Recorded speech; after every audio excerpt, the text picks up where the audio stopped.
ऐसी कोई दवा भी नहीं बनी पृथ्वी पे जो आपके मस्तिष्क की सूजन दूर कर दे, या ऐसी भी कोई दवा नहीं बनी अभी। भ्रमित मत होना न्यूरोग वालों चक्कर फंस के कि टिकिया खा लेंगे तो सूजन चली जाएगी।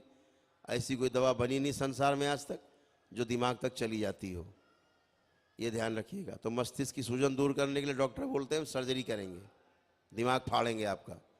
सूजन फिर भी नहीं जाती, बढ़ने घटने के बजाय और बढ़ जाती है। तो इन सब से बचने के लिए लेपन करेंगे 3 माह का। जो लोग मारपीट तोड़ फोड़ उठा पटक करते रहे हों, गाली गलौज करते रहे, पागलपन की स्मृतियाँ रही हों सब में, वो लोग 6 माह का लेपन करेंगे। जिनको ब्रेन स्ट्रोक वगैरह लगे रहे हों, हार्ट अटैक्स वगैरह आए हों, लकवा लगा हुआ हो, वो 6 माह का लेपन करेंगे। जो बच्चे ऑटिज्म का शिकार हैं, असाध्य रोग, जो संसार में इसकी दवा नहीं बनी, ठीक नहीं होते, वो दरबार में आकर के स्वस्थ होते हैं अपने आप। तो उनके लिए लेपन 1 वर्ष से कम 1.5 वर्ष तक चलता है, जैसी स्थिति होती है। क्योंकि माँ के गर्भ में ही उनका मस्तिष्क विकारग्रस्त हो जाता है, मस्तिष्क बन नहीं पाता पूरा माँ के गर्भ में।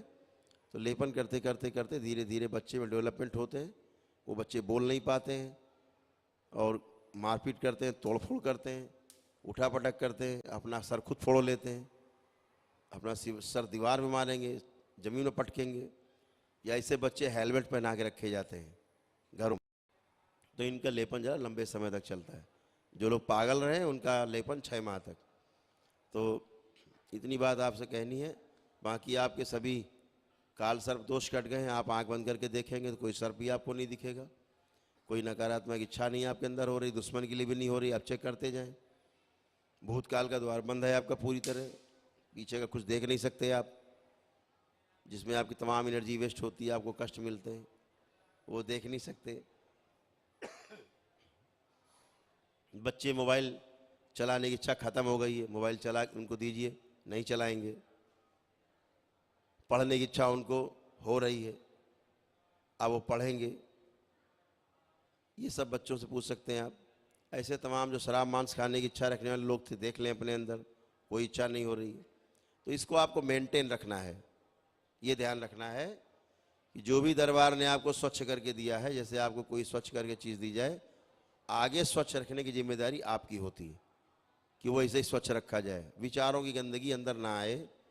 हम अच्छा सोचें, अच्छा करें, अच्छा देखें, अच्छा बोलें, अपने आप सब अंदर अच्छा अच्छा स्टोर होता जाएगा। अभी तक की सारी गंदगी आपकी न्यूट्रल कर दी गई है, जीरो कर दी गई है।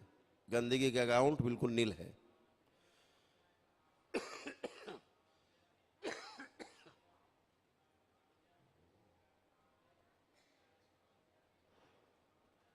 बार बार अंदर जाता फिर खांसी आएगी। तो आपकी गंदगी का अकाउंट बिल्कुल नील है, जीरो है। आप चेक कर सकते हैं, कोई विकार आपके अंदर नहीं है।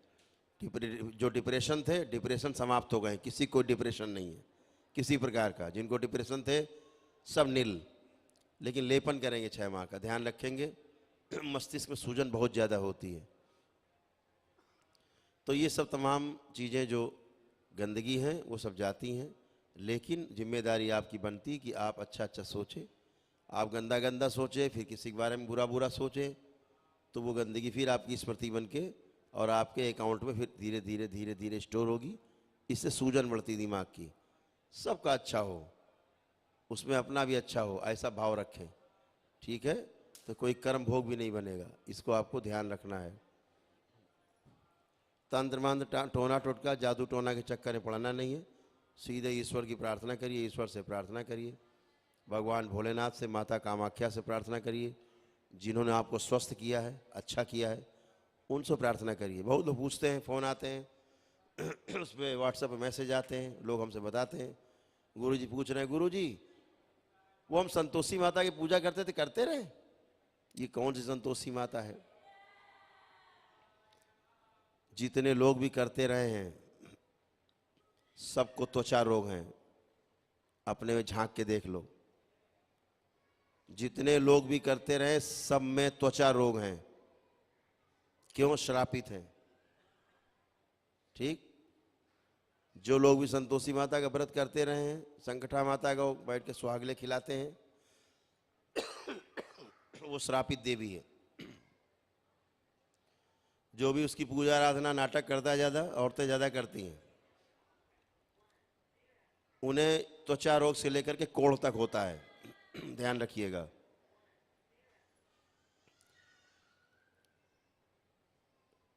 वो नींबू के रस का प्रयोग जरूर करें, नींबू रस, ठीक है। नींबू रस लिया करें तो चाहे 2 ही बूंद लें, ले लिया करें। नींबू का अचार बना के रखें, मुरब्बा बना के रखें नींबू का, थोड़ा नींबू ले लिया करें। संतोषी कहीं, केवल आप नींबू का रस लें और संतोषी डिलीट, समझ गए। ध्यान रखना है, तमाम देवी देवता श्रापित है इस कलयुग में।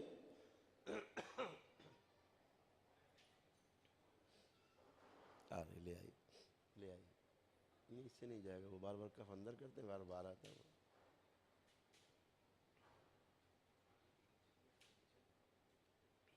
नीचे नहीं जाएगा,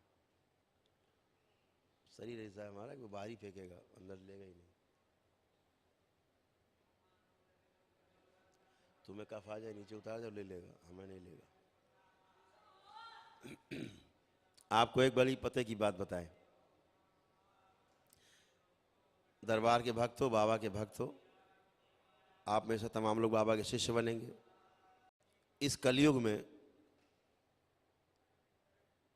भूत प्रेत पितृ ये सब बहुत छोटी समस्या है।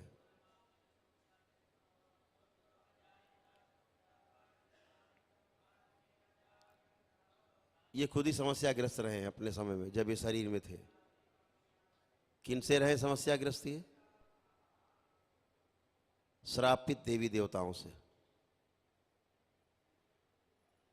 देख तो दरबार में तमाम देवी देवता आते हैं श्रापित, इनके पास विशाल शक्तियां हैं, और इन श्रापित देवी देवताओं की जब पूजा आराधना आप करते हैं, अनुष्ठान करते हैं, ये आप सबकी ऐसी की तैसी करते हैं और आप में घुस के अपने भोग काटते हैं, अपने शक्तियों से आपको गुलाम बनाते हैं। ध्यान रखना, कभी मुक्त नहीं होगे,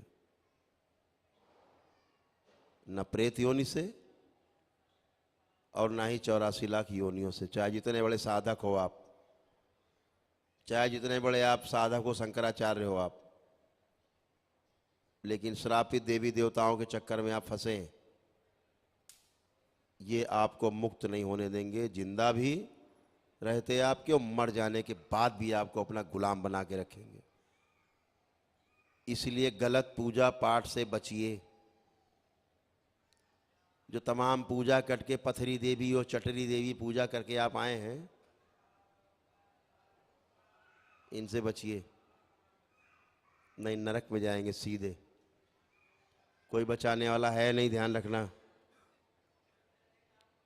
बचाव का एक ही रास्ता है, समझदारी स्वयं की। इन श्रापित देवी देवताओं से बचो। तमाम महापुरुष भी कह गए, इन्हीं से भेंट करके किसी तरह निकल के गए हैं बेचारे, और बहुत तो फंसे रह गए, आज ही फंसे हुए हैं। जिनकी लोग पूजा करते हैं कि वो तो बुद्ध हो गए, वो तो भगवान हो गए, सब फंसे हुए। इसलिए इनसे बचना है। बहुत पूछते, गुरु जी वो वाली पूजा करते थे गांव में, कराएं जाके, वो हमारी कुल देवी थी, करो और फिर मरो, फिर से मरो, फिर दलदल में जाओ। आपको भोलेनाथ नहीं दिखते? आपको माँ नहीं दिखती? जिन्होंने आपको स्वस्थ किया वो नहीं दिखते? जिनकी पूजा कर करके सड़ते रहे हो, मरते रहे हो, गलते रहे हो तुम पूरा परिवार सहित, फिर से उन्हीं की पूजा? ये स्मृतियां हैं आपके अंदर गंदी, उन्हीं की, जो आपको पुनः घसीटने का प्रयास करेंगी। हमेशा संकल्प करो ऐसी स्मृतियां नष्ट कर दी जाएं जो हमें पिछले पूजा पाठ की ओर घसीटती हैं। समझ गए आप लोग? इनसे बचना है। हरि हर।